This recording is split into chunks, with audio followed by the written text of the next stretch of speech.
क्या बोल रहे हैं? हाँ, मेरा यूजी वहाँ से। अच्छा अच्छा अच्छा अच्छा। हाँ हाँ। नमस्कार प्यारे विद्यार्थियों, आप सभी का रॉयल इंस्टीट्यूट के डिजिटल प्लेटफॉर्म पे मैं सतीश सुमन हार्दिक स्वागत करता हूं। जैसे कि पिछली क्लासेस के अंदर हमने जब हमारा एग्रोनॉमी स्टार्ट किया था तो बेसिक इंट्रोडक्शन टू एग्रीकल्चर हमने पहली क्लास रखी। उसके बाद में हम थोड़े और आगे बढ़े, फिर हमने टिलेज के बारे में पढ़ा। टिलेज के बाद हमने एक पढ़ा था हमारा रिसोर्सेज मैनेजमेंट के अंदर हमने बात किया residue management, sorry residue management के बाद हमने बहुत बड़ा टॉपिक पढ़ा ड्राईलैंड एग्रीकल्चर। ड्राईलैंड एग्रीकल्चर के अंदर हमने कई सारी चीज़ों के बारे में बात किया है कि ड्राईलैंड एग्रीकल्चर क्या होता है, डेफिनेशन क्या है, कितने टाइप्स का होता है, किस तरीके से हम इसका क्लासिफिकेशन कर सकते हैं।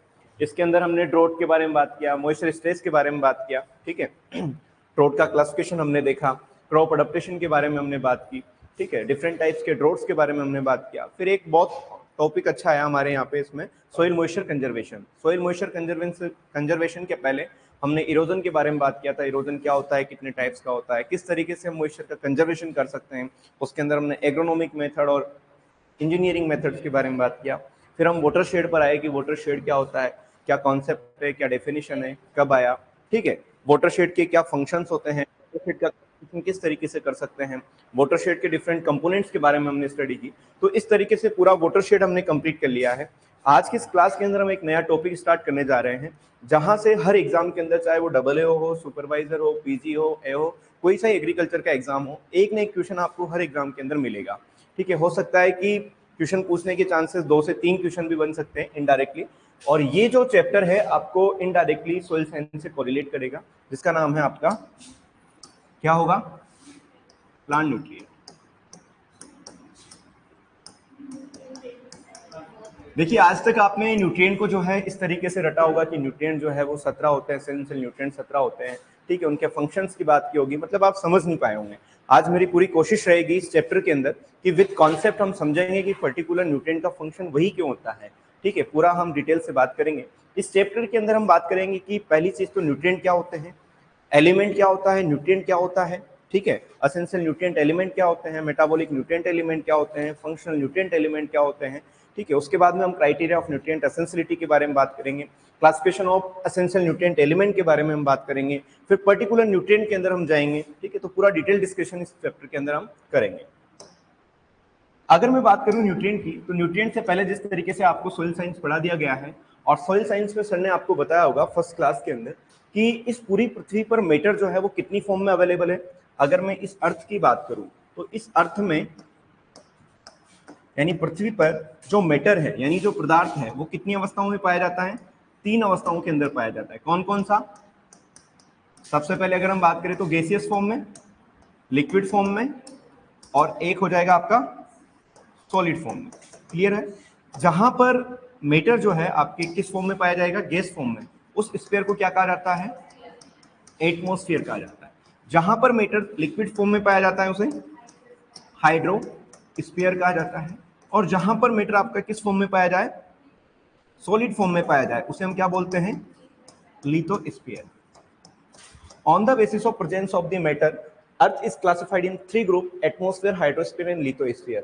जहां पर गैसियस फॉर्म में होगा उसको एटमॉस्फेयर, जहां पर लिक्विड फॉर्म में होगा हाइड्रोस्फीयर, और जहां पर सॉलिड फॉर्म में होगा उसको लिथोस्फीयर कहा जाता है। अगर आउटर लेयर की बात करूं, अर्थ की सबसे जो आउटर लेयर होती है, उस आउटर लेयर को हम क्या बोलते हैं, जहां गैसेस का एक फिजिकल मिक्सचर पाया जाता है, उसे हम बोलते हैं क्या, गैस, ठीक है, मतलब एटमॉस्फेयर कहा जाता है। अगर आउटर लेयर के बीच की अगर मैं बात करूं यहां पर, तो ये जो लिक्विड फॉर्म में जहां पर मैटर पाया जाता है उसे क्या कहा जाता है, हाइड्रोस्फीयर कहा जाता है।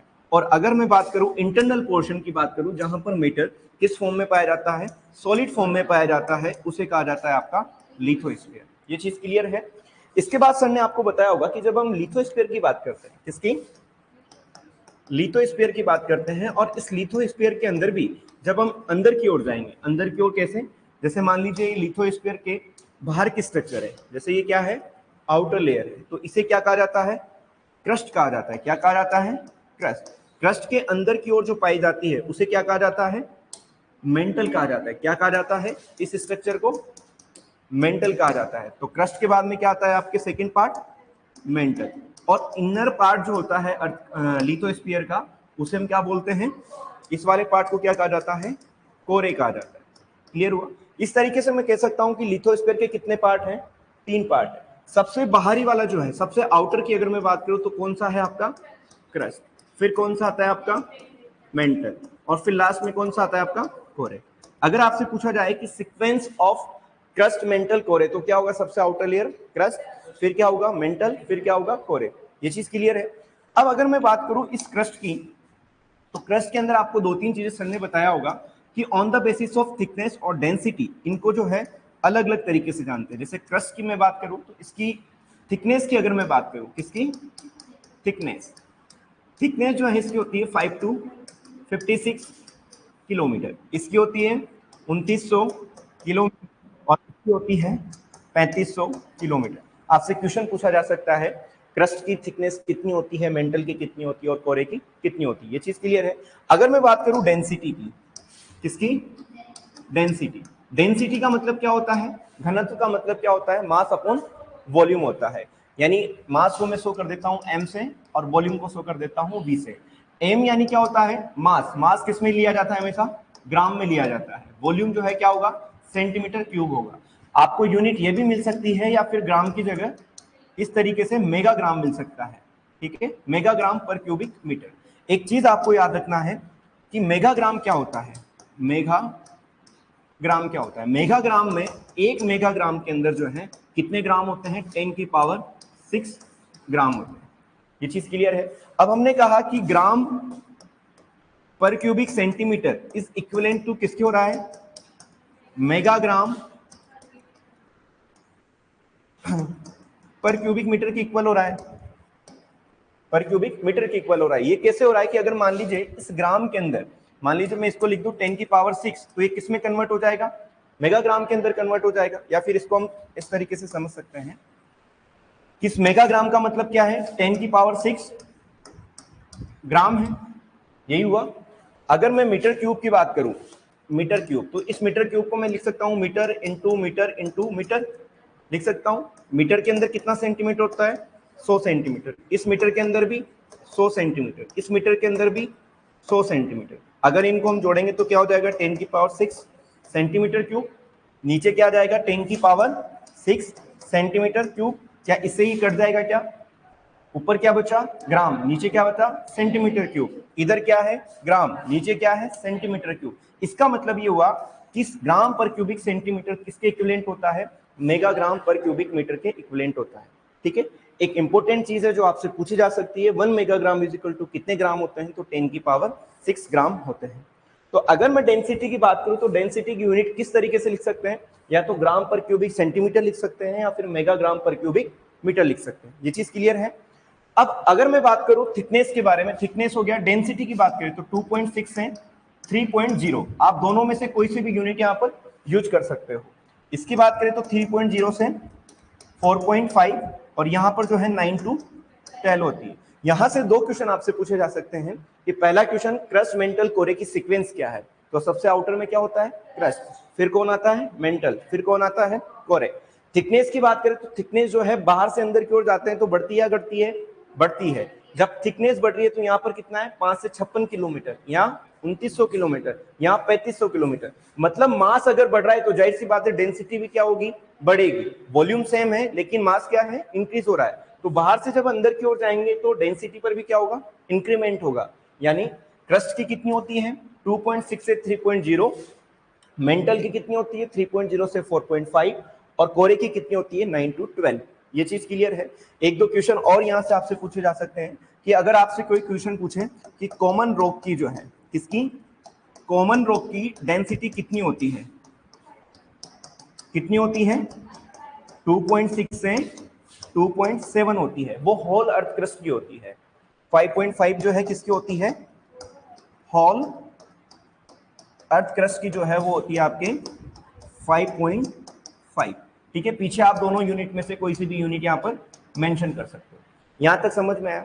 अब देखो प्लांट न्यूट्रिएंट पढ़ रहे हैं और हम इनके बारे में क्यों चर्चा कर रहे हैं, क्योंकि हम सभी जानते हैं कि जब भी हम अर्थ की बात करते हैं तो अर्थ के अंदर एक ऐसा स्फीयर है, एक ऐसी लेयर है जहां पर मटेरियल सॉलिड फॉर्म में पाया जाता है। ये चीज क्लियर हुई, जिसे हम क्या बोलते हैं lithosphere. Outer portion crust, mental, कोरे, ये चीज क्लियर है। अगर मैं क्रस्ट की बात करता हूं तो हमने कहा कि क्रस्ट जो है अर्थ क्रस्ट की सबसे आउटर लेयर है। इस अर्थ क्रस्ट की अगर मैं बात करता हूं तो इस अर्थ क्रस्ट की, अर्थ क्रस्ट, ठीक है, इस अर्थ क्रस्ट की जो मोटाई है हमने कहा 5 to 56 किलोमीटर है, लेकिन इसकी 16 किलोमीटर की जब हम थिकनेस के अंदर देखते हैं तो लगभग 106 एलिमेंट प्रेजेंट होते हैं। कितने एलिमेंट प्रेजेंट होते हैं? 106 एलिमेंट्स यहाँ पर प्रेजेंट होते हैं। क्लियर हुआ? एलिमेंट क्या होते हैं कि वह तत्व किसे कहा जाता है, यानी दो तत्वों का परमाणु क्रमांक अलग होगा, परमाणु भार अलग होगा, उसके बेसिस पे उनका क्या किया जाता है? नोमेनकल्चर किया जाता है। जैसे कि अगर मैं नाइट्रोजन की बात करूं, नाइट्रोजन क्या हमारे लिए एलिमेंट है, उसका परमाणु क्रमांक कितना होता है, एटॉमिक नंबर कितना होता है? 7 होता है। एटॉमिक मास कितना होता है? 14 होता है। ऑक्सीजन की बात करूं तो एटॉमिक नंबर 8 होता है, एटॉमिक मास कितना होता है? 16 होता है। मींस इस क्रस्ट के अंदर कितने एलिमेंट प्रेजेंट है? 106 एलिमेंट है, और इन 106 एलिमेंट को ऑन द बेसिस ऑफ इनके एटॉमिक नंबर और एटॉमिक मास के बेसिस पे अलग अलग नाम से जाना जाता है। ये चीज क्लियर हुई? इस पूरी अर्थ क्रस्ट के अंदर कितने हैं? 106 एलिमेंट। इन 106 एलिमेंट में से 8 एलिमेंट ऐसे हैं, 8 एलिमेंट्स ऐसे हैं जो इस पूरी अर्थ क्रस्ट के कितने पोर्शन को कवर करते हैं? 98.6% पार्ट को क्या करते हैं? कवर करते हैं। मतलब 106 में से 8 ऐसे हैं जो लगभग 98.6% अर्थ क्रस्ट को मतलब कंप्लीट कर रहे हैं। ये चीज क्लियर हुई यहां तक?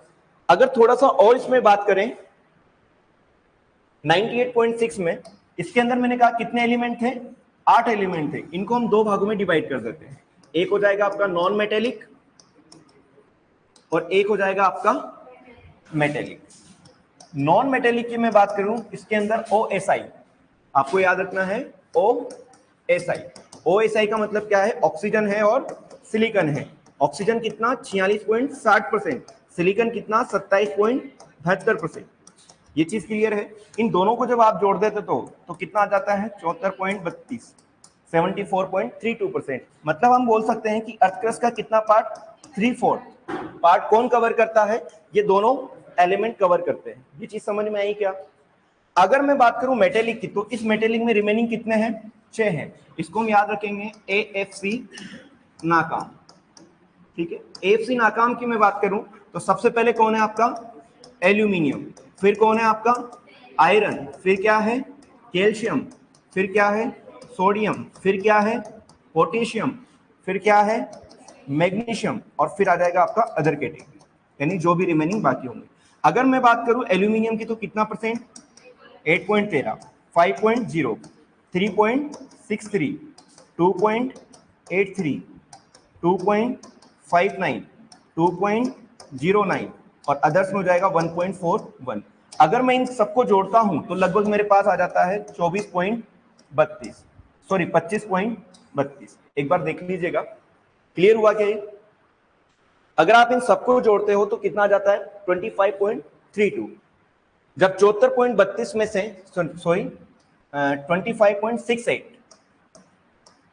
25.68 और 74.32 को जब आप जोड़ते हो तो कितना हो जाएगा?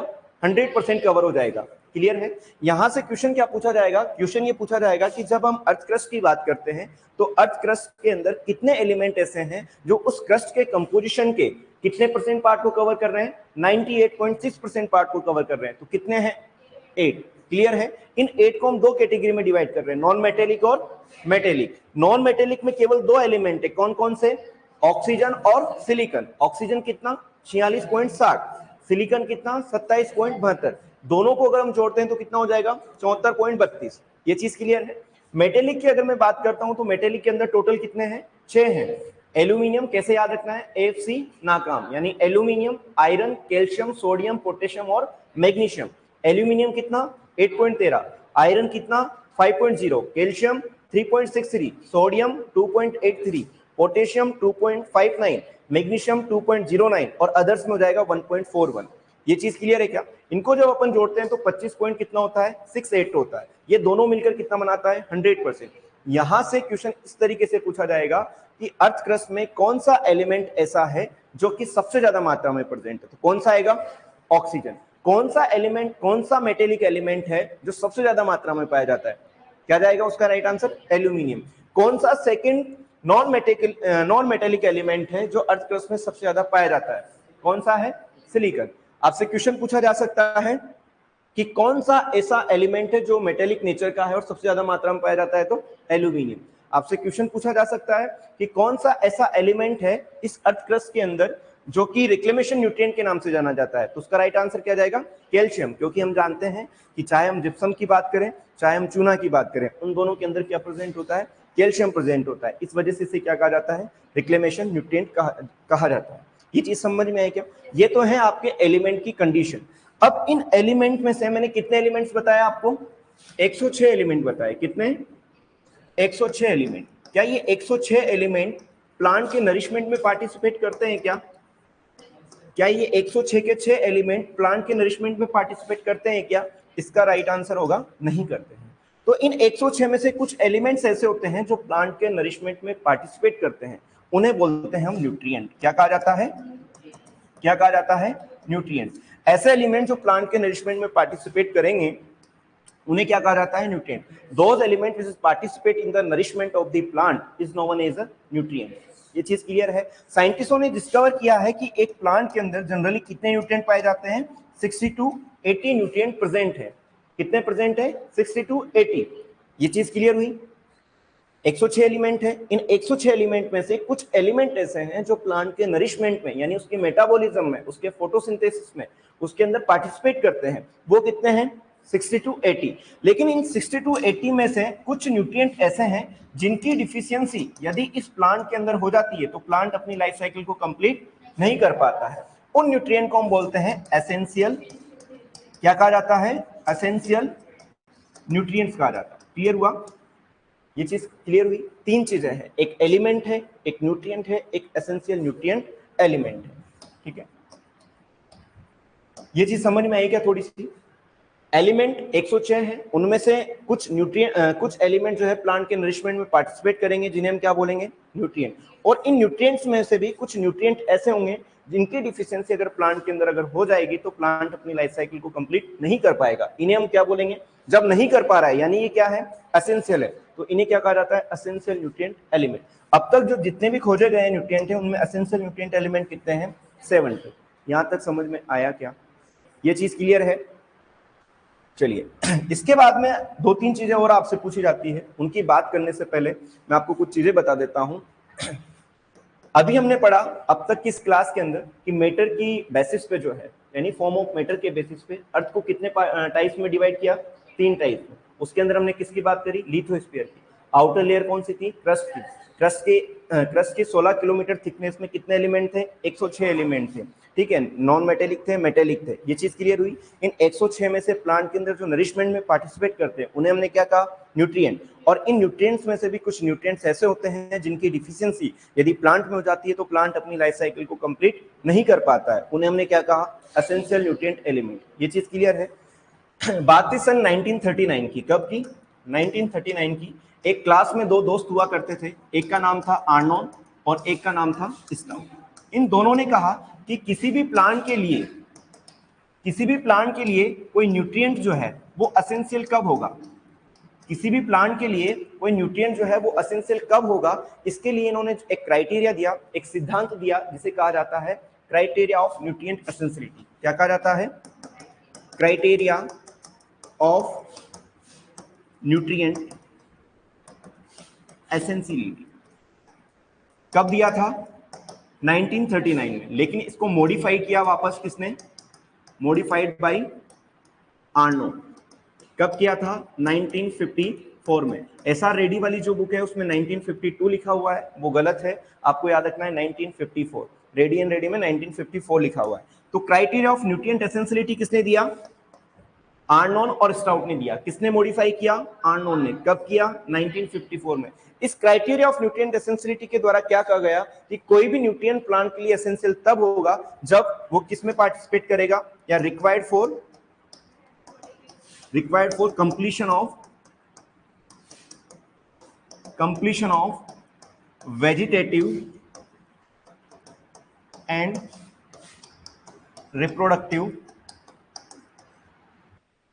Reproductive stage of crop plant. Means vegetative और रिप्रोडक्टिव जब आ गया तो किसकी बात हो रही है यहाँ पर, लाइफ साइकिल की बात हो रही है। किसकी बात हो रही है, लाइफ साइकिल। कोई भी न्यूट्रिएंट जो प्लांट की वेजिटेटिव यानी वानस्पतिक और रिप्रोडक्टिव स्टेज में अगर पार्टिसिपेट करता है, मींस उसकी लाइफ साइकिल में पार्टिसिपेट करता है, तो उस न्यूट्रिएंट को हम क्या बोलेंगे? एसेंशियल न्यूट्रिएंट एलिमेंट कहा जाएगा। क्लियर है? दूसरी चीज इन्होंने कहा कि कोई भी न्यूट्रिएंट की अगर डेफिशिएंसी हो जाएगी तो उसे उसी के द्वारा क्या किया जाएगा? करेक्ट किया जा सकता है। क्लियर है? तो सेकंड पॉइंट यहां पर क्या हो जाएगा? Specific in nature. Specific in nature. Specific in nature का मतलब क्या है कि पर्टिकुलर न्यूट्रिएंट की डिफिशियंसी को particular nutrient deficiency corrected bye same nutrient. ये चीज क्लियर हुई कि यदि मान लीजिए प्लांट के अंदर किसी न्यूट्रिएंट की डिफिशियंसी हो जाती है तो केवल और केवल उसको उसी के द्वारा क्या किया जा सकता है? करेक्ट किया जा सकता है। उसे भी हम क्या बोलेंगे? एसेंशियल न्यूट्रिएंट एलिमेंट कहा जाएगा। तीसरा और मोस्ट इंपोर्टेंट जो इनका क्राइटेरिया था कि किसी भी न्यूट्रिएंट को हम एसेंशियल न्यूट्रिएंट एलिमेंट तब बोलेंगे जब वो किसमें इन्वॉल्व होता हो? इन्वॉल्व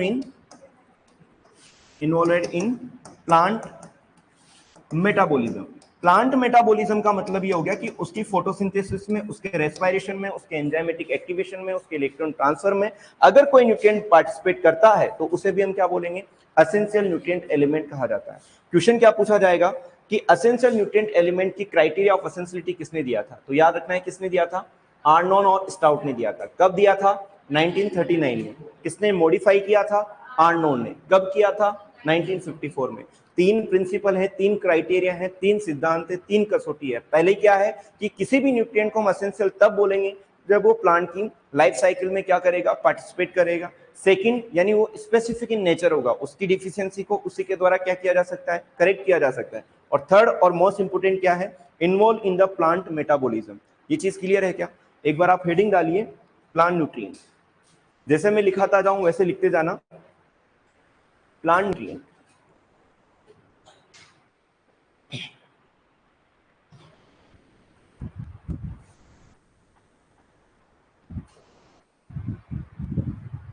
कोरिएंडर की depth of sowing 5 to 7 centimetre है। ठीक है, सबसे पहले आप लिखना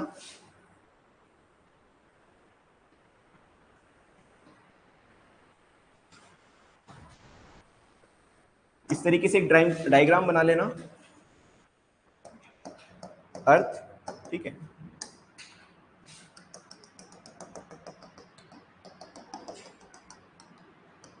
ये हो जाएगा आपका एटमॉस्फेयर। ठीक है,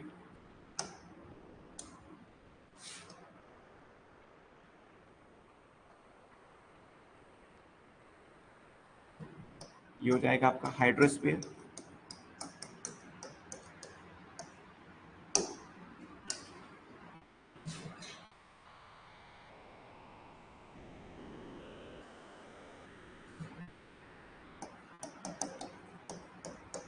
लिथोस्फीयर।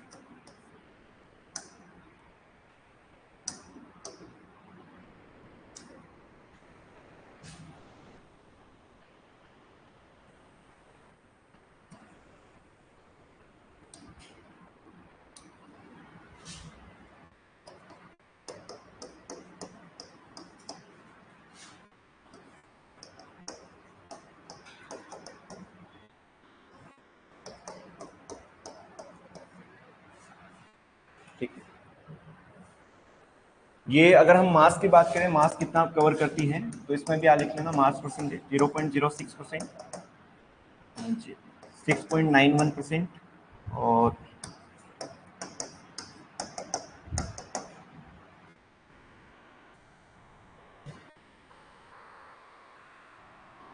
कोरिएंडर की depth of sowing 5 to 7 centimetre है भाई। Priyanka good evening. मोहित मीना, लिखो एक बार ये समझ में आया थोड़ा सा? वैसे कि आपको सोइल साइंस में लिखा दिया होगा, एक बार लिख लो इसको। मास परसेंटेज का मतलब ये है कि एटमॉस्फेयर पूरे अर्थ का कितने मास को कवर करता है? 0.06%, जबकि हाइड्रोस्फीयर 6.91%, सॉलिड यानी लिथोस्फीयर कितना? 93.06%।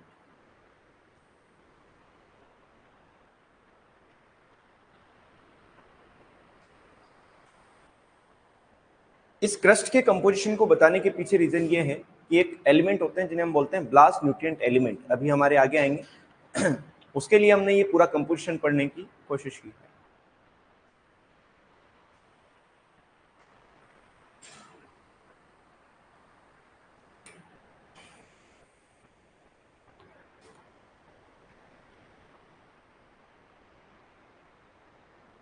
लिखा? लिख लिया भाई पीछे? लिखो लिखो।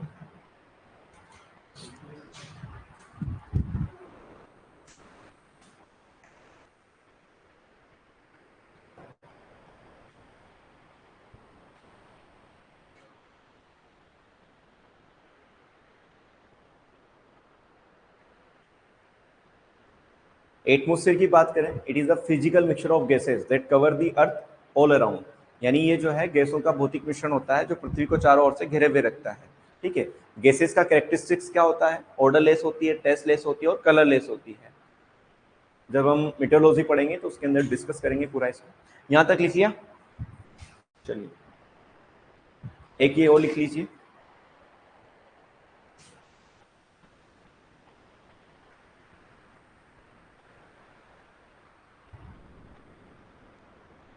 क्रस्ट सबसे आउटर है ना?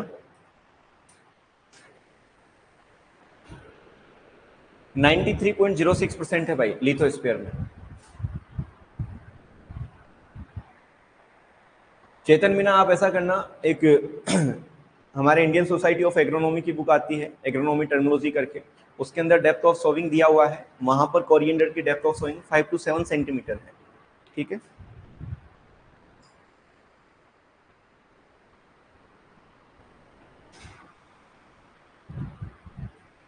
यूनिट आप क्या लगा सकते हो, या तो ग्राम पर क्यूबिक सेंटीमीटर या फिर मेगाग्राम पर क्यूबिक मीटर।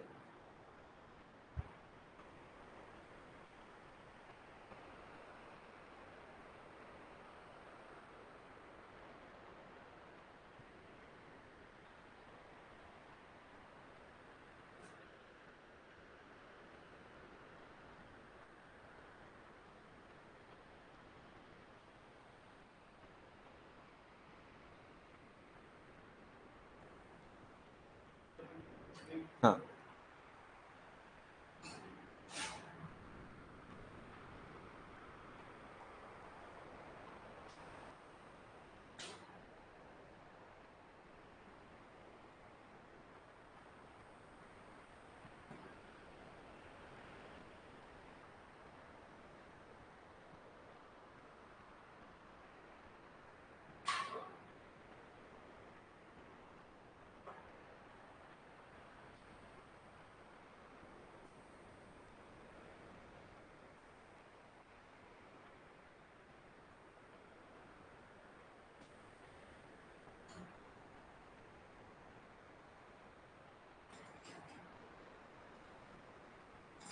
लिखिए क्या ये?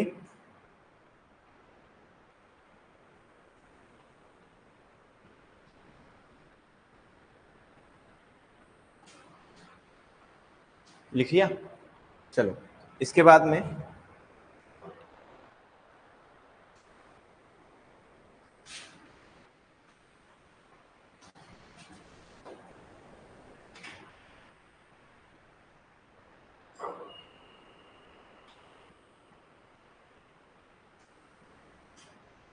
समझ में आ रहा है ये लिखा हुआ है जो?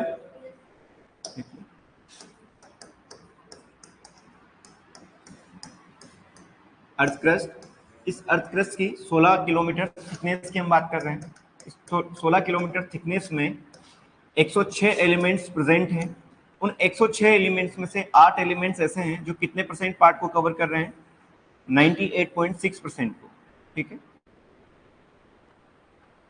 इसके अंदर एक नॉन मेटेलिक है, एक आपका मेटेलिक है।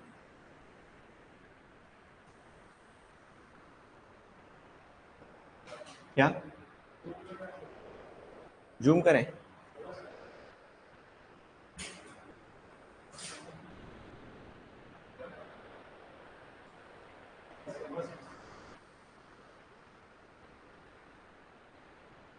एक बार दिखाते हैं, एक बार ये लिख लीजिए, उसके बाद में दिखाते हैं पहली वाली स्लाइड। अर्थ क्रस्ट की 16 किलोमीटर थिकनेस में 106 एलिमेंट्स प्रेजेंट है। उनमें से 8 एलिमेंट्स जो है 98.6% पार्ट को कवर करते हैं। उनको हम दो कैटेगरी में डिवाइड किए, नॉन मेटेलिक और मेटेलिक। नॉन मेटेलिक के अंदर दो हैं, ऑक्सीजन है और सिलिकॉन है। ऑक्सीजन 46.60, जबकि सिलिकॉन कितना है? 27.72%।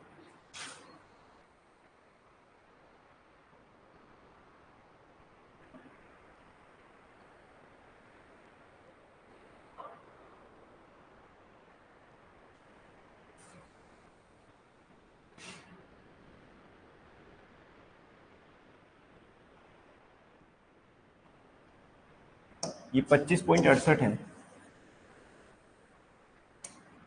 25.68%।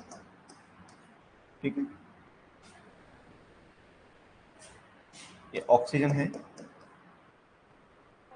46 है ना, 46.60। ये सिलिकॉन है 27.72।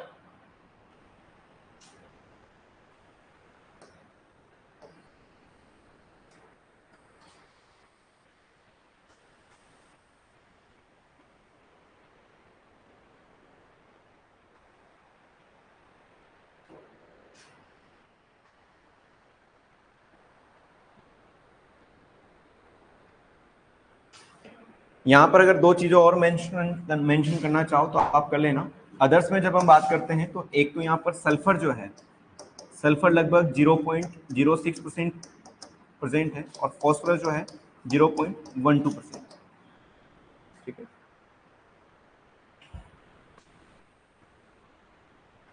सल्फर जो है अर्थ क्रस्ट में कितना परसेंट पाया जाता है? 0.06%, जबकि फॉस्फोरस 0.12%।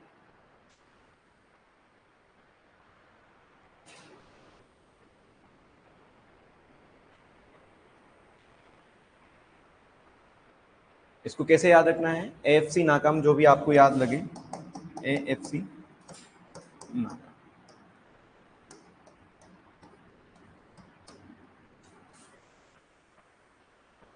25.68%। ये भी काम आएगा जब हम न्यूट्रिएंट का क्लासिफिकेशन देखेंगे, उसके अंदर एक ब्लास्ट न्यूट्रिएंट एलिमेंट है। ठीक है, उसको समझने में ये पूरा हमारा कंपोजिशन जो है वो काम आएगा।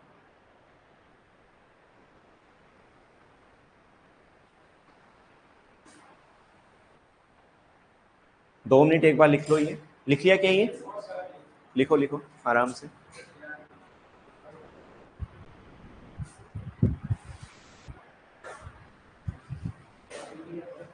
लिख लिया?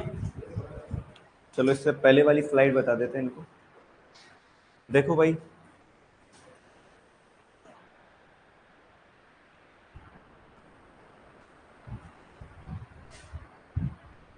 चलिए,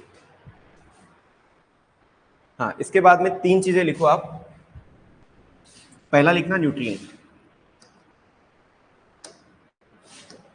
हेडिंग डालो न्यूट्रिएंट। इसमें लिखना any element which is participate in nourishment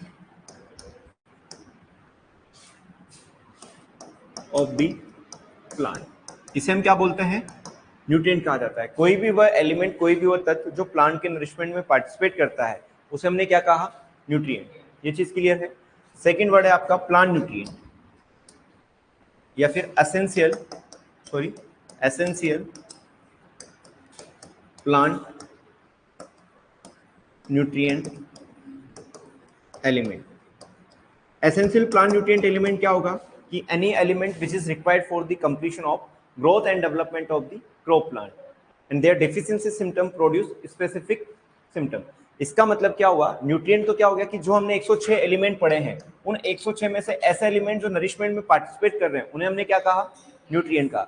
in nutrients में से भी कुछ न्यूट्रिएंट्स ऐसे होंगे जिनकी डिफिशियंसी अगर प्लांट में हो जाती है तो प्लांट अपनी लाइफ साइकिल को कंप्लीट नहीं कर पाता है और उनकी वजह से एक स्पेसिफिक डेफिशिएंसी सिम्टम प्रोड्यूस होते हैं। उन्हें क्या कहा जाता है? Essential plant nutrient element. ये चीज क्लियर है? और एसेंशियल प्लांट न्यूट्रिएंट एलिमेंट अभी वर्तमान में कितने हैं? 17। तो इसकी डेफिनेशन लिख लेना।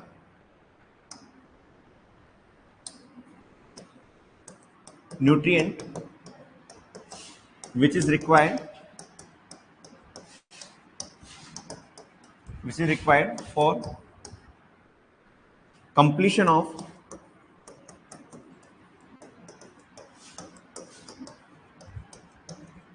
growth and development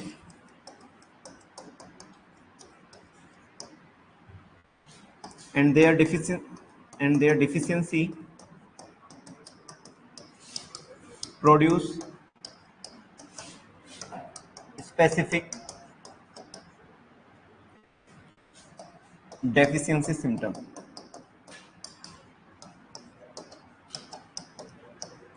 ये तो किसकी डेफिनेशन है?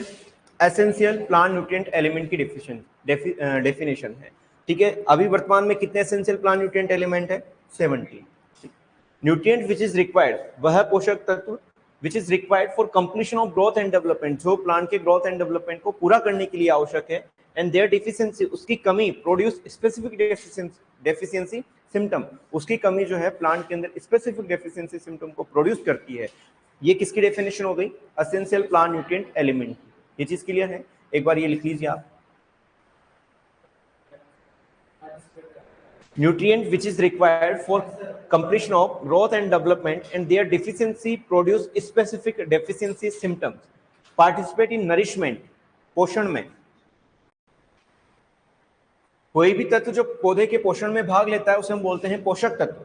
ठीक है, और उन पोषक तत्व में से कुछ पोषक तत्व ऐसे होंगे जिनकी कमी अगर प्लांट के अंदर हो जाती है तो उससे स्पेसिफिक डिफिशियंसी सिम्टम प्रोड्यूस होते हैं और वो ग्रोथ एंड डेवलपमेंट के लिए रिक्वायर्ड होते हैं, उन्हें हम बोलते हैं आवश्यक पोषक तत्व।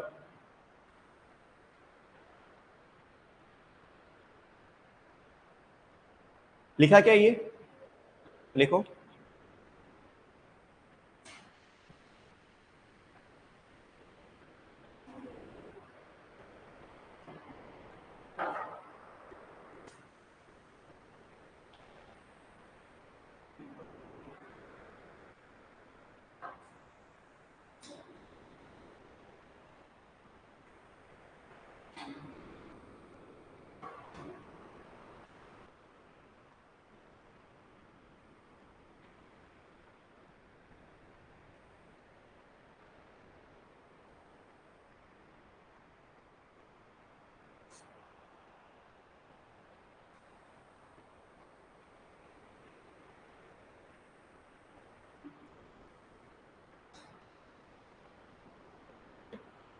लिख लिया भाइयों पीछे?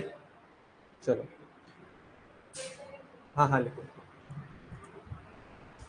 अगर क्वेश्चन पूछा जा सके कि एसेंशियल प्लांट न्यूट्रिएंट की एलिमेंट की डेफिनेशन किसने दी थी, तो गिवन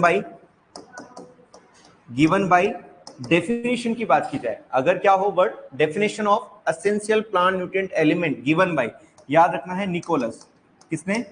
निकोलस ने 1961 में। क्वेश्चन में क्या पूछा जाए कि डेफिनेशन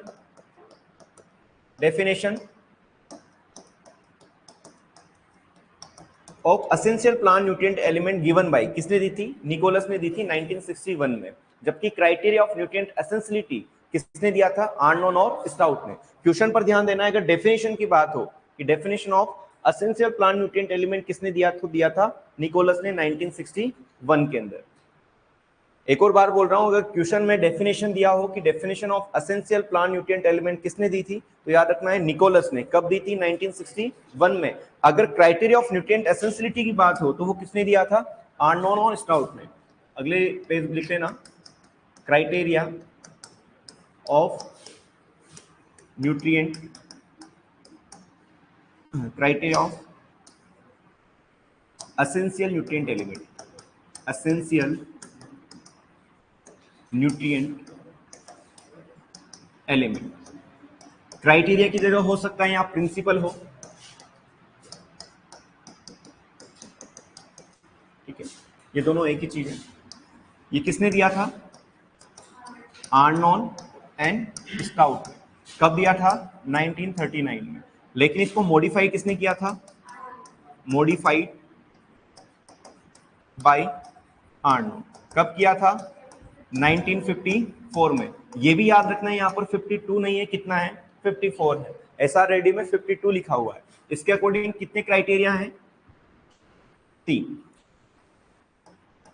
ठीक है, कितने प्रिंसिपल हैं? 3 है। उसके अंदर फर्स्ट है आपका कि डिफिशियंसी मेक इम्पॉसिबल,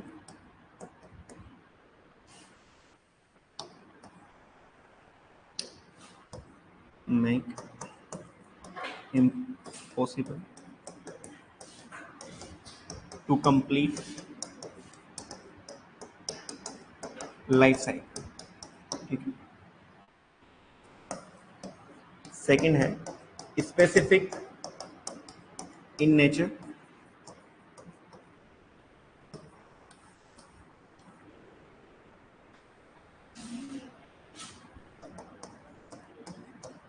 डेफिशिएंट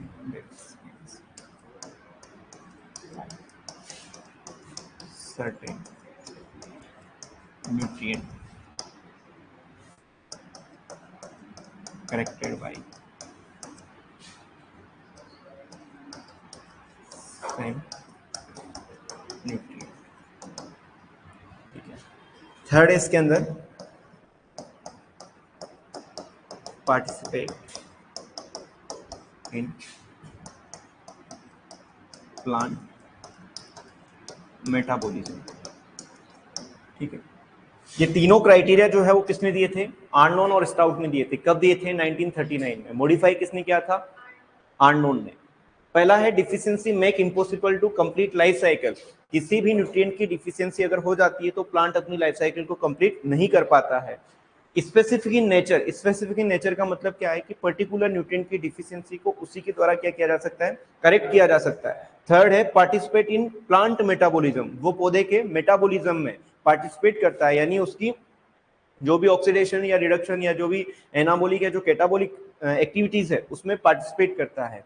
ठीक है, तो ये तीनों जो सिद्धांत है, तीनों जो प्रिंसिपल है, वो किसने दिए थे?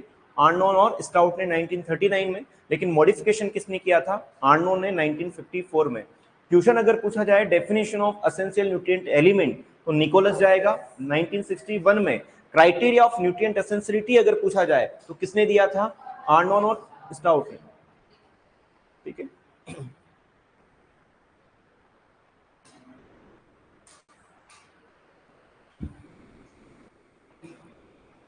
यहां तक समझ में आया क्या? चलिए,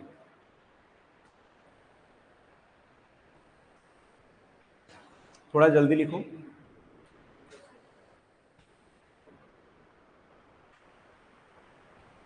सभी फंक्शनल न्यूट्रिएंट एसेंशियल होंगे क्या? अभी हम बहुत विस्तार से चर्चा करेंगे।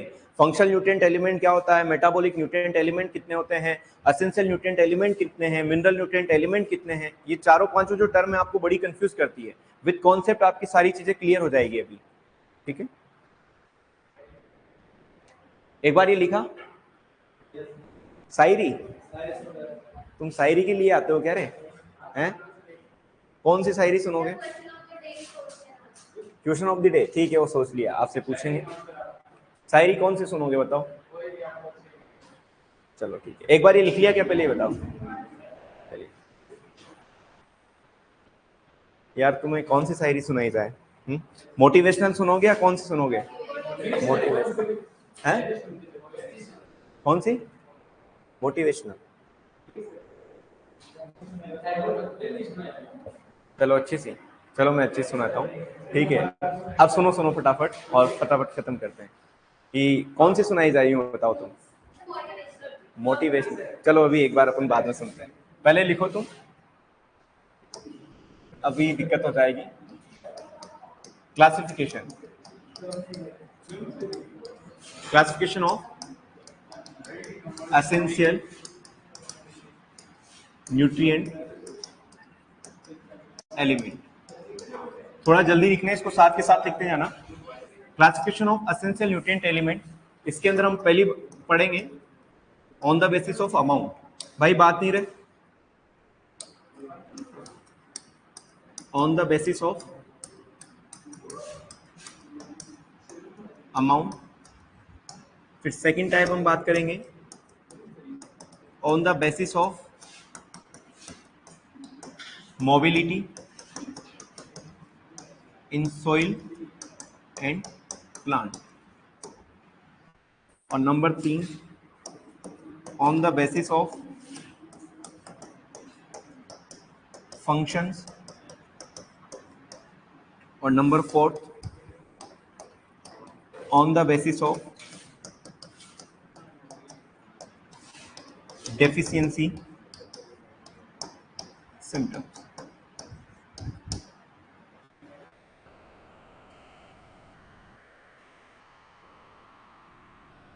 Classification of essential nutrient element को हम 4 तरीके से क्लासिफाई करेंगे। फर्स्ट हम बात करेंगे on the basis of amount, on the basis of mobility soil के अंदर और प्लांट के अंदर, on the basis of functions और on the basis of deficiency symptoms. थोड़ा इसको जल्दी लिखो।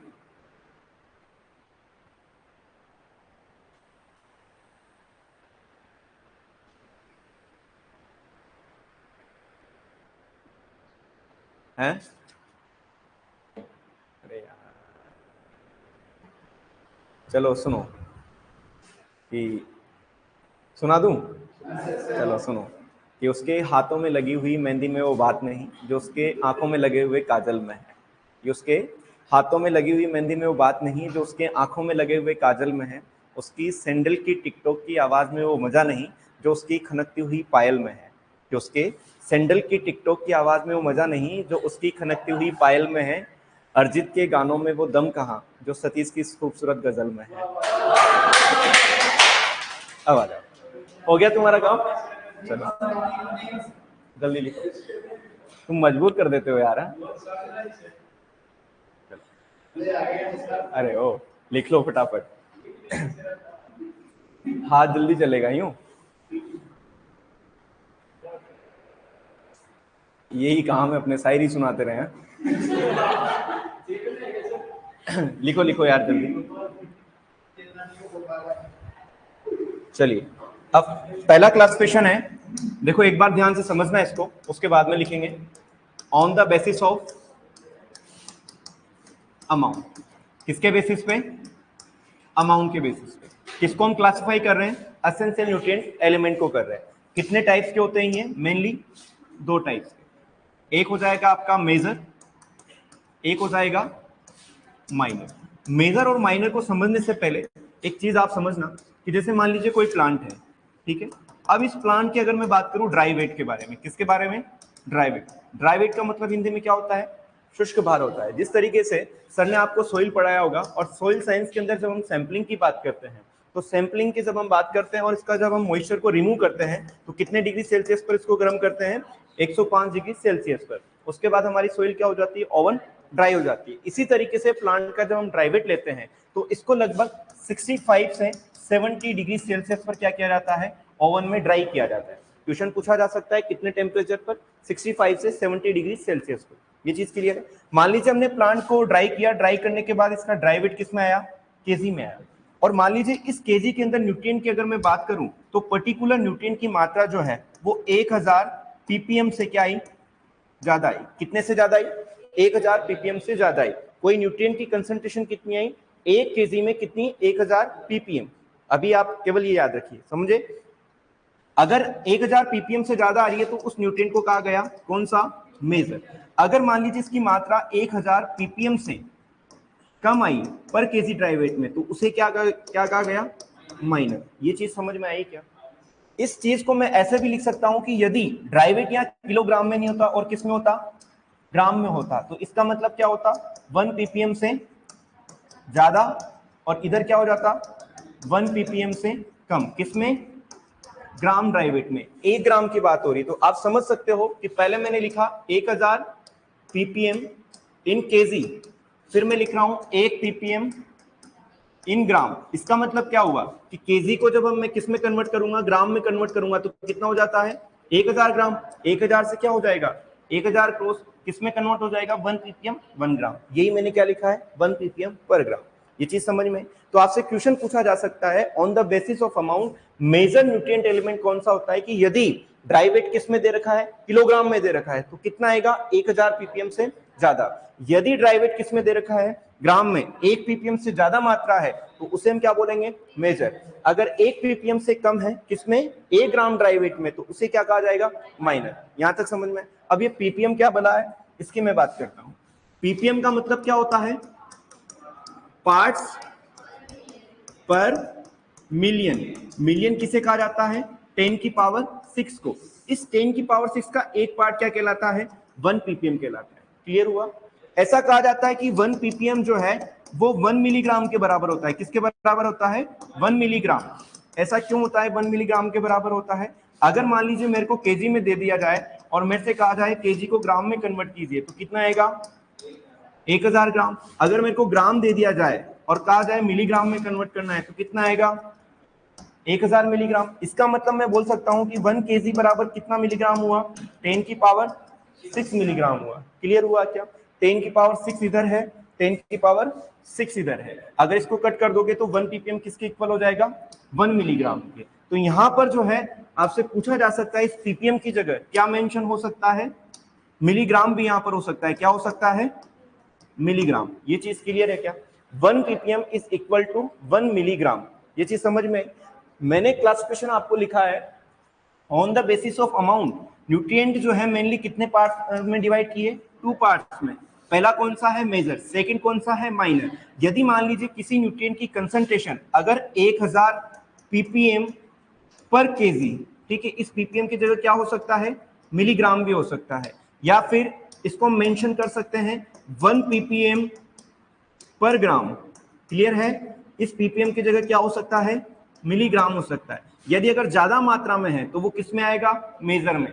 अगर कम मात्रा में तो किस में आएगा, माइनर में। ये चीज क्लियर है क्या? इस मेजर की जब मैं बात करता हूं, इस मेजर को भी फिर हम 3 भाग में डिवाइड करते हैं, 3 पार्ट्स में डिवाइड करते हैं। फर्स्ट वन की मैं बात करूं तो इसके अंदर फर्स्ट है आपका बेसिक, या फिर इन्हें कहा जाता है स्ट्रक्चरल, या कहा जाता है fundamental. Fundamental essential nutrient element. ये चीज क्लियर हुई?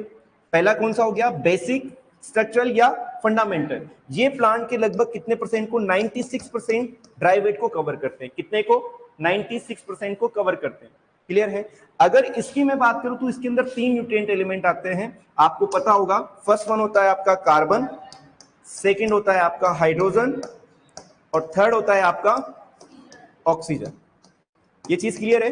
तो अगर आपसे क्वेश्चन पूछा जाए कि कार्बन, हाइड्रोजन, ऑक्सीजन को क्या कहा जाता है, बेसिक, स्ट्रक्चरल या फंडामेंटल। क्यों कहा जाता है? क्योंकि प्लांट की जो बेसिक स्ट्रक्चर है या फंडामेंटल स्ट्रक्चर है, कौन बना रहे हैं, कार्बन, हाइड्रोजन, ऑक्सीजन। क्यों बना रहे हैं? क्योंकि प्लांट के ड्राई वेट का कितना परसेंट, 96% पार्ट को कवर कर रहे हैं। इस वजह से इन्हें क्या कहा जाता है, बेसिक या स्ट्रक्चरल या फंडामेंटल न्यूट्रिएंट एलिमेंट कहा जाता है। ये चीज क्लियर है? इस 96 में से भी अगर मैं डिवाइड करूं तो लगभग 45% किसके पास जाएगा, कार्बन के पास, ऑक्सीजन के पास 45% और हाइड्रोजन के पास 6%। अगर क्वेश्चन ये पूछा जाए कि बेसिक या स्ट्रक्चरल या फंडामेंटल न्यूट्रिएंट एलिमेंट्स में कौन सा न्यूट्रिएंट जो है प्लांट के अंदर सबसे ज्यादा मात्रा में पाया जाता है, तो देखो दो में कंफ्यूजन होगा, या तो कार्बन जाएगा या फिर ऑक्सीजन जाएगा। याद रखना, जब भी हम कार्बोहाइड्रेट की बात करते हैं, किसी भी ऑर्गेनिक मॉलिक्यूल्स की जब हम बात करते हैं, तो सबसे ज्यादा मात्रा में कौन होता है, कार्बन होता है। अगर पूछा जाए कि कौन सा न्यूट्रिएंट एलिमेंट प्लांट के अंदर सबसे ज्यादा मात्रा में पाया जाता है, तो उसका राइट आंसर क्या होगा, कार्बन, जब आपको ऑक्सीजन भी ऑप्शन में दिया होगा। ये चीज क्लियर है? इसके बाद में 2 ग्रुप और हैं जो आपको याद रखना है मेजर के अंदर। एक होता है आपका primary group, primary nutrient element, और एक होते हैं आपके सेकेंडरी। प्राइमरी से पी को पकड़िए, इसका मतलब हो जाएगा आपका एन, पी और के। सेकेंडरी से एस को पकड़ेंगे तो कैल्शियम, मैग्नीशियम और सल्फर। इन्हें प्राइमरी क्यों कहा जाता है और इन्हें सेकेंडरी क्यों कहा जाता है? क्योंकि ये भी किसका एक पार्ट है, मेजर का। अगर मैं आपसे कहूं कि कार्बन, हाइड्रोजन, ऑक्सीजन को क्या फार्मर प्लांट के अंदर या क्रॉप प्लांट्स को देता है क्या? नहीं देता है। आप देख सकते हो कि कार्बन, हाइड्रोजन, ऑक्सीजन के सोर्स की मैं बात करूं तो सोर्स क्या हो जाएगा, या तो CO2 से लेंगे या फिर H2O से लेंगे। मींस ये कहां है, एटमॉस्फेयर के अंदर अवेलेबल है, फार्मर को अप्लाई करने की आवश्यकता नहीं है। ये चीज क्लियर है क्या? कार्बन, हाइड्रोजन, ऑक्सीजन को फार्मर नहीं देता है। अगर मैं बात करूं प्राइमरी ग्रुप, जिसको हम बोलते हैं नाइट्रोजन, फॉस्फोरस, पोटेशियम, इनको फार्मर जो है वो देता है, क्योंकि इनकी डिफिशियंसी बहुत ज्यादा मात्रा में पाई जाती है। और साथ ही साथ प्लांट की वेजिटेटिव ग्रोथ की हम बात करें तो आपका नाइट्रोजन, प्लांट की रूट सिस्टम की बात करें तो फॉस्फोरस, और प्लांट को स्ट्रेंथ देने का काम करता है पोटेशियम। तो ये तीनों जो है वो बहुत ज्यादा मात्रा में प्लांट के लिए रिक्वायर्ड होते हैं। इनका हम जब पढ़ेंगे पर्टिकुलर डिस्क्रिप्शन तो उसमें देखेंगे कि नाइट्रोजन 1.5% प्लांट के ड्राई वेट में पार्टिसिपेट करता है। केवल अभी आपको याद रखना है, प्राइमरी ग्रुप के अंदर क्या आते हैं, एनपीके, सेकेंडरी ग्रुप के अंदर क्या आते हैं, कैल्शियम, मैग्नीशियम, सल्फर। ये चीज समझ में आई? इसके अंदर हमने क्या कहा, मेजर के अंदर कितने पार्ट हैं, 3 पार्ट हैं। कौन कौन सा, बेसिक, प्राइमरी और सेकेंडरी। उम्मीद है आपको ये समझ में आया होगा। क्लियर है? अब हमारा तीसरा जो है, मतलब सेकंड पार्ट जो है क्या है, माइनर। इस माइनर को कुछ नाम से जाना जाता है। इसे कहा जाता है माइक्रोन्यूट्रिएंट एलिमेंट, इसे कहा जाता है स्पूर्स न्यूट्रिएंट एलिमेंट, इसे कहा जाता है ओलिगोन्यूट्रिएंट एलिमेंट। ठीक है, मतलब आपने एक ही नाम सुना होगा माइक्रो, लेकिन इस माइक्रो के 3-4 नाम और हैं। इसे माइनर न्यूट्रिएंट एलिमेंट भी कहा जाता है, स्पूर्स भी कहा जाता है और ओलिगोन्यूट्रिएंट एलिमेंट भी कहा जाता है। किसी भी प्लांट के ड्राई वेट में कोई न्यूट्रिएंट की मात्रा यदि ड्राई वेट केजी में है तो 1000 ppm से कम होगा तो उसे हम क्या बोलेंगे, माइनर, माइक्रो, स्पूर्ज या ओलिगो कहा जाएगा। यदि ड्राई वेट 1 ग्राम है और उसमें कंसंट्रेशन कितनी है, 1 ppm से कम है, तब भी उसे क्या कहा जाएगा, माइक्रो। और ये टोटल कितने होते हैं, 8 होते हैं। अभी हमने देखा कि ये कितने हैं, 3 हैं, ये कितने हैं, 3 हैं, ये कितने हैं, 3 हैं, 3 3 6 कितने होते हैं, और 9, टोटल कितने हो गए, 9। ये कितने हैं, 8, टोटल कितने हो गए, 17। अब ये 8 बड़े कंफ्यूजन होते हैं कि ये 8 है कौन कौन से, तो इसको एक ट्रिक के माध्यम से याद करते हैं। अभी राजस्थान की कंडीशन क्या है, अगर हम बात करें तो राजस्थान के अंदर कांग्रेस की सरकार में 2 ऐसे कैंडिडेट हैं जो कि सीएम बनना चाहते हैं। कौन कौन है, सीएम कौन कौन बनना चाहता है, अशोक गहलोत और सचिन पायलट, दोनों के बीच में लड़ाई चल रही है, ठीक है। तो क्या होता है कि सीएम बनने के लिए ये एफजेड गाड़ी लेते हैं और कहां जाते हैं, बीकानेर जाते हैं। कहां पर जाते हैं, बीकानेर। सीएम कितने लोग बनना चाहते हैं, 2 लोग। तो याद रखना सी से इसकी भी 2 फुल फॉर्म होगी, क्लोरीन हो जाएगा और कॉपर हो जाएगा। एम का भी क्या हो जाएगा, मैग्नीज हो जाएगा और मोलिब्डेनम हो जाएगा। एफजेड की बात करें तो आयरन हो जाएगा और जिंक हो जाएगा, बोरॉन हो जाएगा और निकल हो जाएगा। तो ये 8 आपको याद हो जाएंगे क्या, ठीक है। तो हम लिख सकते हैं यहाँ पर 8 में कौन कौन सा है, सबसे पहले क्लोरीन, कॉपर, मैग्नीज, मोलिब्डेनम, ठीक है, और फिर आयरन, जिंक और बोरॉन और निकल। ये 8 हमारे क्या हैं, माइक्रो या स्पूर्ज या ओलिगोन्यूट्रिएंट एलिमेंट है। ये चीज समझ में आई। अब आपसे क्वेश्चन क्या पूछा जाएगा, आप मुझे बताइए जो ये 17 न्यूट्रिएंट एलिमेंट है और जो हमने कंपोजिशन पढ़ा था, आपने लिखा होगा, उस कंपोजिशन में आपको यहाँ एल्यूमिनियम और सिलिकॉन दिखाई दे रहा है क्या कहीं, देखो एक बार, कंपोजिशन में था लेकिन यहाँ पर नहीं है। अगर एल्यूमिनियम की बात करूं तो वो ऐसा मेटेलिक एलिमेंट है जो सबसे ज्यादा मात्रा में प्रेजेंट है मेटेलिक की कैटेगरी में 8.13%। सिलिकॉन की बात करूं तो नॉन मेटेलिक में सबसे ज्यादा मात्रा में प्रेजेंट है 27.72। लेकिन प्लांट के नरिशमेंट में पार्टिसिपेट कर रहा है क्या, नहीं कर रहा है। इस वजह से एल्यूमिनियम और सिलिकॉन को क्या कहा जाता है, ब्लास्ट न्यूट्रिएंट एलिमेंट कहा जाता है। बहुत फेमस क्वेश्चन है कि ब्लास्ट न्यूट्रिएंट एलिमेंट किसे कहा जाता है, याद रखना है किसको, एल्यूमिनियम एंड सिलिकॉन को कहा जाता है। रीजन क्या है कि ये प्लांट के नरिशमेंट में पार्टिसिपेट नहीं करते हैं, इस वजह से इन्हें क्या कहा जाता है, ब्लास्ट, यानी इनको उड़ा दो, इनका कोई काम नहीं है। क्लियर हुआ ये चीज, ये क्लासिफिकेशन आपको याद रहेगा क्या। चलिए एक बार इसको लिख लीजिए, ये लिख लिया था, इसको आप लिख लीजिए और फिर हम आज की क्लास को यहीं समाप्त करते हैं।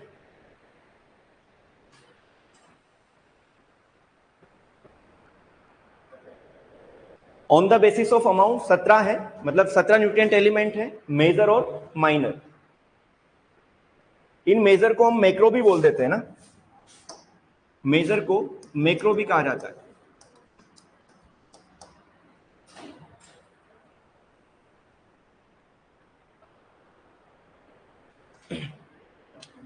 On the basis of amount 17 हमारे एसेंशियल न्यूट्रिएंट एलिमेंट है, मेजर है और माइनर है। ये चीज समझ में आई क्या, पीपीएम और मिलीग्राम वाला केस, इसको कल हम 1-2 न्यूमेरिकल और कर लेंगे इस पे बेस्ड, तो और थोड़ा समझ में आ जाएगा कि परसेंट को पीपीएम में कैसे कन्वर्ट करें, पीपीएम को परसेंट को कैसे कन्वर्ट करें। थोड़ा जूम करूं,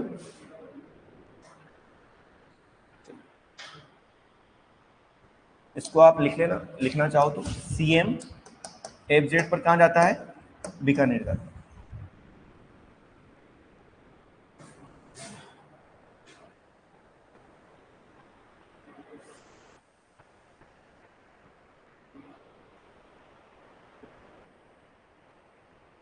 किशन सर ने आपको बताया होगा कि कोई भी जो मिनरल होता है वो किस नेचर का होता है, ऑर्गेनिक नेचर का होता है या इनऑर्गेनिक नेचर का होता है। डेफिनेशन में लिखा होगा कि mineral is a inorganic in nature that have definite chemical composition. Mineral जो है क्या होता है, अकार्बनिक प्रवृत्ति का होता है जिसका एक डेफिनेट केमिकल कंपोजिशन होता है। अब आप मुझे बताओ कि कार्बन, हाइड्रोजन, ऑक्सीजन क्या कोई मिनरल के सोर्स है क्या, या किसी मिनरल से प्राप्त होते हैं क्या, नहीं होते हैं ना। कार्बन, हाइड्रोजन, ऑक्सीजन किसी मिनरल से प्राप्त होते हैं क्या, नहीं होते हैं। तो अगर आपसे कोई क्वेश्चन पूछे कि कितने, चलो कल बात करेंगे, वैसे अगर आप लिखना चाहो तो लिख लेना कि कितने एसेंशियल मिनरल न्यूट्रिएंट एलिमेंट है। अगर क्वेश्चन पूछा जाए कितने एसेंशियल न्यूट्रिएंट एलिमेंट है, तो राइट आंसर कितना है, 17। लेकिन क्या क्वेश्चन पूछा है, mineral nutrient element, essential mineral nutrient element पूछा जाए तो कितना होगा, 14, क्योंकि ये तीनों को हम मिनरल से प्राप्त नहीं करते हैं। कल हम और लिखेंगे इसके बारे में, एक बार आप इसको लिख लीजिएगा केवल।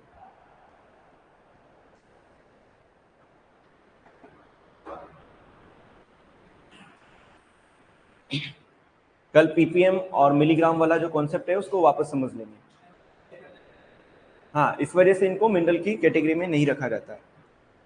तुम्हारे लिए एक क्वेश्चन है मेरा, कल तुम पढ़ के आना, ठीक है। आज का कंसेप्चुअल क्वेश्चन यही है कि आपने देखा होगा कि निमेटोड भी जो है नोड्यूल बनाते हैं प्लांट के अंदर, और लेग्यूमिनोसी प्लांट के अंदर मान लीजिए एक निमेटोड ने अटैक कर दिया और उसके अंदर नोड्यूल भी बना हुआ है, तो आप कैसे डिफ्रेंशिएट करोगे कि नोड्यूल है या फिर निमेटोड के द्वारा बनाया गया गोल है, ठीक है। बता क्या है कल? हाँ बोलो बोलो बोलो। पिंक कलर का अगर होगा तो वो तो क्या है आपका नोड्यूल है, और अगर दूसरा कलर होगा तो क्या है आपका, ठीक है। एक और ये है कि अगर वो इजीली डिटेच हो जाते हैं तो वो क्या है आपका नोड्यूल है, और अगर हार्डली अगर डिटेच होगा, अलग होगा, तो वो क्या है आपका निमेटोड के द्वारा अफेक्टेड है। कार्बन ऑक्सीजन में डोमिनेंट जो है वो कार्बन है।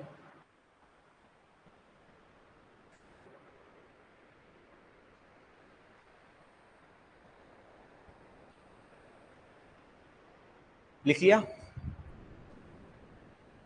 लिखो जल्दी लिखो।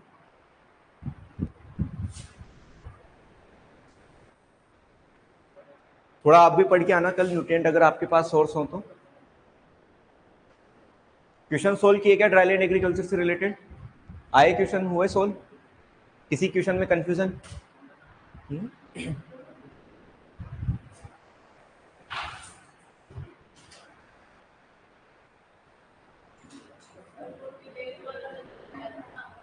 कौन सा? किसमें? विलेज वाला क्या? हाँ हाँ, देखो टेस्ट पे आप मत जाइए, है ना, अभी अपन बात करते हैं, ऑनलाइन है। मैं एक सेकेंड, ऑनलाइन है अभी बताते हैं। लिख लिया ये? चलो इसको लिख लेना, कल हम पीपीएम मिलीग्राम वाला कॉन्सेप्ट एक और बार समझ लेंगे। मिलते हैं कल, पढ़ के आना भाई।